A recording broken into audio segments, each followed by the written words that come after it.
Hey guys, welcome to this video. Today I want to show you how you can get consistently looking characters in Leonardo.ai. So let's get started, right? Take a look at these two prompts here and the two ladies that were generated as the output, right? The two prompts are practically identical. The only difference is the setting. Here I have indoor setting and here I have outdoor setting. Yet I got two completely different ladies. Maybe not completely, but quite different. And this happens despite me describing what I want in quite detail. So why that happens? The prompt is not locking anything in during the image generation process. The way the image is generated with these so-called diffusion models is that it will start with a random set of pixels, like randomly distributed pixels. And then it will keep rearranging the pixels and it will get closer and closer and closer to the features that are associated with your prompt, so what you describe. Even though you might describe the exact same thing or something very similar, like I did here, the initial noise generation process, so that initial distribution of the pixels, is random. The program will follow a different path every time because that random initial noise will be different.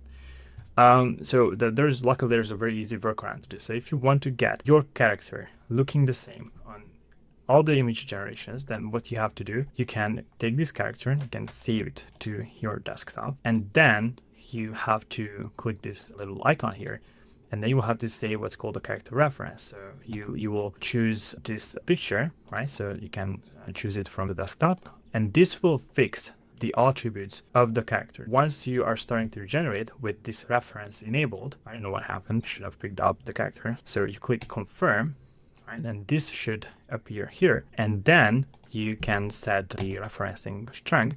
I will set it to high. And now every time you generate something, certain attributes of the character will be locked. The facial features, maybe the hairstyle, and a couple of other things that make the character look unique. Those will be locked. So you can freely change the setting. You can place the character into different places and different situations, and your character will remain consistent because you are no longer building up the character from scratch with a prompt, but you're actually using this image as a fixed template and you're building the context around this fixed template. So for example, if I now say a lady running in the park and I generate this image, then I get a picture like this. So this is pretty much the same character. And also notice that I'm no longer being too specific. I'm not saying a smiling young woman with short curly hair wearing this and that, and I still got this character. And again, this is because the character itself is pretty much locked. We're just building the context around the character. We're not changing the core facial attributes or anything that would really interfere with the identity of the character. Let me show you a couple more examples. Let's make her cook something delicious, for example.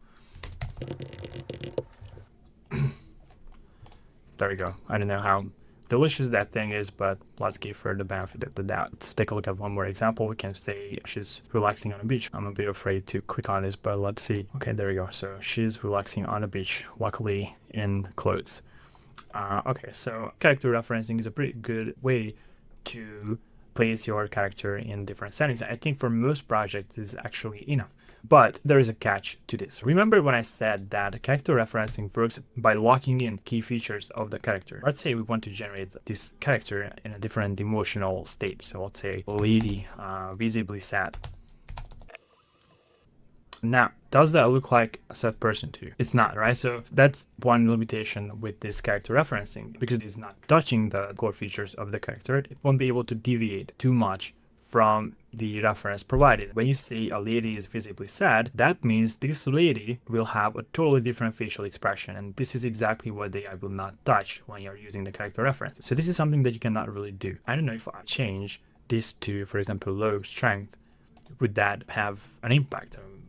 I doubt so, but I have never tried. So let me take a look at this. Okay, so didn't win, right? It's still looking pretty close to our character, even with the low setting, but it's not able to change the emotional state of the character. So what is the workaround? Well, unfortunately, I'm not aware of any good workaround, to be honest. One thing you can do is switch to image to image, and that will decrease the bias towards the reference character provided, but it will also mean that you will not get back the original character, so it will not be the same character. It is somewhat similar, but it's not the same. What you can do, if your particular project requires to showcase different emotions, I think you would actually have to create a few different versions of the initial character that you're going to use as reference. For example, one sad version, one happy version, one nervous version, and then you can upload each of those versions here and then keep referring to the one that you want to use in a given context. So one last thing I want to show you is something that you're probably already aware of. There are different ways you can generate your images. You don't have to stick to one particular design. So here I have these photorealistic images, but you don't have to do this. If you want to generate, for example, design for a children's book, then you can still do that, right? So you have to change this model. You will have to choose a different one. You can choose Leonardo.ai, and then you can change the design to be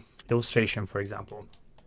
And you can generate your character in a different design style. So let's generate a character for the sake of illustration. I have a prompt already prepared for this.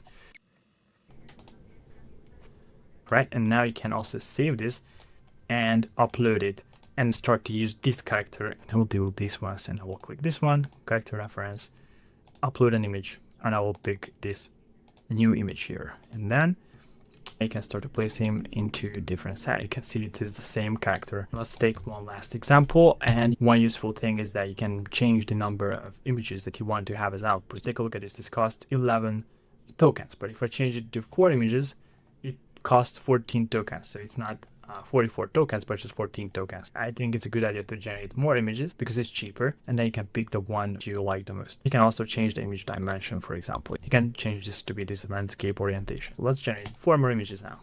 There you go. In this case, you already see why it is useful to include more images. The first one, there's no monster. The second one, there's no monster either. And then here we have a monster, but he's not fighting with it. And here we have, well, I wouldn't really call this fighting, but something closer to that. And one useful thing that you can also do is that you can touch up existing images. So you can come here and say, put a monster in the background. And then this will cost a little bit more tokens, but it will generate a picture and it will retouch this particular picture and will put a monster in the background like this. I hope you found this video useful. If so, then give it a thumbs up, and I will be happy to see that. Okay, anyway, you can also subscribe. Thank you very much for watching, and see you in the next video.